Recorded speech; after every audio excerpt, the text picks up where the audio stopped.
அண்மையில் இந்தோனேசியா மேடானில் நடைபெற்ற உலக இளைஞர் அறிவியல் கண்டுபிடிப்பு புத்தாக்க போட்டி YC-STEM 2025 மலேசியாவை பிரதிநிதித்து கலந்து கொண்ட ஒரே குடும்பத்தை சேர்ந்த 3 சகோதரிகள் தங்கம் வென்று நாட்டிற்கும் சமுதாயத்திற்கும் பெருமை சேர்த்துள்ளனர். மைசோ எனப்படும் மலேசிய இளம் அறிவியலாளர்கள் அமைப்பின் ஏற்பாட்டில் இங்கிருந்து தேர்வு செய்யப்பட்டு அழைத்து செல்லப்பட்ட ஈப்போ மெத்தடிஸ்ட் பெண்கள் இடைநிலை பள்ளியை சேர்ந்த உஷேதா ராஜேந்திரன், உஷானா ராஜேந்திரன், டானியா ராஜேந்திரன் ஆகிய மூவரே அச்சாதனையை புரிந்த தங்க மகள்களாவர். உலக அளவிலான 9 நாடுகளிலிருந்து சுமார் 500க்கும் மேற்பட்ட குழு படைப்பாளர்களாக மொத்தம் 641 பேர் இப்போட்டியில் கலந்து கொண்டனர். ஆரம்ப இடைநிலை பள்ளி மாணவர்கள் மட்டுமின்றி கல்லூரி பல்கலைக்கழக மாணவர்கள் ஆகியோருடன் விரிவுரையாளர்கள் மற்றும் முனைவர்களும் கலந்து கொள்ளும் வகையில் பல பிரிவுகளில் இப்போட்டி நடைபெற்றது.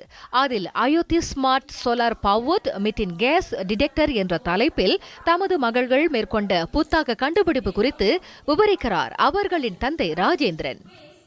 நச்சுத்தன்மையான ஒரு கேஸ் வாயுவை கண்டறியுது. ஸோ அதாவது நம்ம பார்த்தோம்னா இண்டஸ்ட்ரியெல்லாம் அவங்களுக்கு இதை கண்டறியறதுக்கு ஒரு மிஷின் மாதிரி இருக்கும். அவங்களுக்கு அது ஃபேக்ட்ரிஸில் இருக்கும். ஆனால் பள்ளிக்கூடங்கள் அந்த மாதிரி ஒன்றும் இல்லை. இந்த கேஸ் ரொம்ப ஒரு ஆபத்தான ஒன்று. ஸோ இடையில நம்ம பாசிரகுடாங்களை பார்த்தோமா 2018 பல பேர் இந்த கேஸ்க்கு பாதிக்கப்பட்டிருந்தாங்க. ஸோ இந்த ஐடியாவை வச்சு தான் இந்த ப்ராஜெக்ட் செய்யப்பட்டது. ஸோ இதை செய்யறதுக்கு அவங்க பல போஸ்க்கு போகணும். ஸோ இதெல்லாம் மிஸ்டர் சூர்யான்றவர் அவங்கள உதவி செஞ்சு தயார்படுத்தினாங்க. மேலும் STEM எனப்படும் அறிவியல், தொழில்நுட்பம், பொறியியல் மற்றும் கணிதத்தின் அடிப்படையில் ஒருவர் தமது எதிர்காலத்தை எவ்வாறு வடிவமைத்துக் கொள்வது என்ற அடிப்படையிலே இப்போட்டி நடத்தப்பட்டதையும் அவர் சுட்டிக்காட்டினார். நேர நிர்வகிப்பு, பள்ளி பாடங்களையும் கண்டுபிடிப்பு குறித்த ஆய்வையும் சூழலுக்கு ஏற்ப பகுப்பாய்வு செய்து கற்பது, தியாக மனப்பான்மை போன்றவையே தமது மகள்கள் அடைந்த வெற்றிக்கான தாரக மந்திரம் என்றும் அவர் கூறினார்.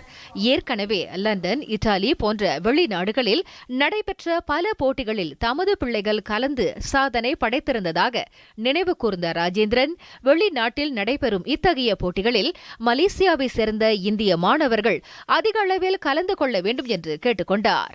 இந்த மாதிரியான போட்டிகளில் குழந்தைகள் கலந்து கொள்ளும் பொழுது அவங்களுக்கு நல்ல ஒரு வாய்ப்புகள், இன்னொன்று எக்ஸ்போஜர். ஸோ இந்த மாதிரியான ஒரு வாய்ப்புகள் அமையும் பொழுது அவங்க பிரசன்டேஷன் ஸ்கில், முன்னுக்கு ஆள் முன்னால் பேசுறது, நம்பிக்கை, இன்னொன்று குரூப் ஒர்க். ஸோ இந்த மாதிரியான இதெல்லாம் கண்டிப்பாக பயனளிக்கும் என்று கண்டிப்பாக நாங்கள் நம்புகிறோம். இதே போட்டியில் விரிவுரையாளர் பிரிவில் தமது துணைவியார் திலகவதியும் கலந்து கொண்டு தங்கம் வென்றது இரட்டிப்பு மகிழ்ச்சி அளிப்பதாகவும் ராஜேந்திரன் குறிப்பிட்டார்.